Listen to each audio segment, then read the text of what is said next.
ঢাকা বিশ্ববিদ্যালয়ের বিগত 6 থেকে 7 বছর এই সময়টাতে সবচেয়ে বেশি ছাত্রলীগের যারা মার খেয়েছে তারা হলাম আমরা। এবং আমি নিজেও ছাত্রলীগের অসংখ্যবার মার খেয়েছি। আমি 8 বার ছাত্রলীগের হামলার শিকার হয়েছি, ছাত্রলীগ আওয়ামী লীগের 4 বার গ্রেপ্তার হয়েছি, 2 বার 6 মাস 7 মাস জেল কেটেছি। সোশ্যাল কন্ট্রোলমেন্টে আমি জেল কেটেছি। মোদী বিরোধী আন্দোলনের সময় জাতীয় নির্বাচনের আগে ফেসিবাদ বিরোধী ছাত্র ঐক্যের ঘোষণা দিয়ে 12টা মামলা ছিল আমার নামে। এবং সেই জায়গায় আমার অবস্থানটা অবশ্যই থাকবে।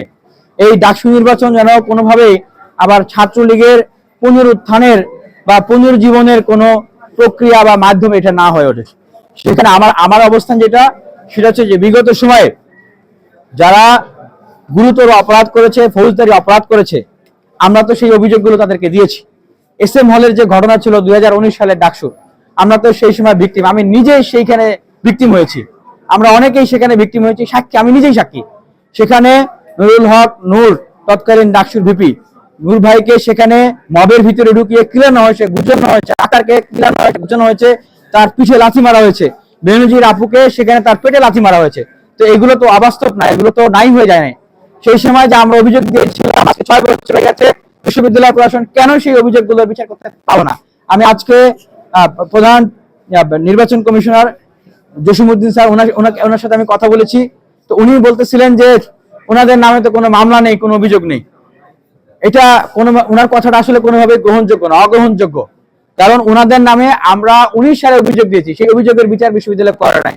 উনি বলতেছিলেন যে সেই কাগজপত্র তো প্রশাসন তো নাই।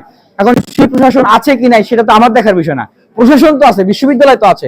বিশ্ববিদ্যালয় যদি মনে করেন যে তাদের ডকুমেন্টস এর ঘাটতি আছে, তারা অবশ্যই সেই সময় যারা অভিযোগ করেছেন তাদেরকে ডাকবেন, সেই সময় যারা ছিলেন তাদেরকে ডাকবেন, তাদের কাছ থেকে শুনবেন, ঘটনার বাস্তবতা বিচার করবেন, এবং সেটা যদি প্রমাণিত হয় অবশ্যই শাস্তির আওতায় নিয়ে আসবেন।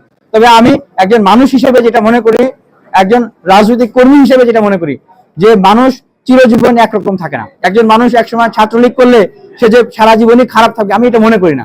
মানুষ তার মতাদর্শ চিন্তা চেঞ্জ করতে পারে। ভাই, মানুষ ধর্ম পর্যন্ত চেঞ্জ করে, তার রাজনৈতিক আদর্শ চেঞ্জ করতে পারবে না? সেটা আমি বিশ্বাস করি। যে সবাই খারাপ, কেউ ভালো হয় না, এটা আমি বলবো না। তবে বিগত সময়ে কারো যদি অপরাধ থেকে থাকে, অবশ্যই সেই অপরাধ তো আর মাফ হয়ে যায় না, ফৌজদারি অপরাধ।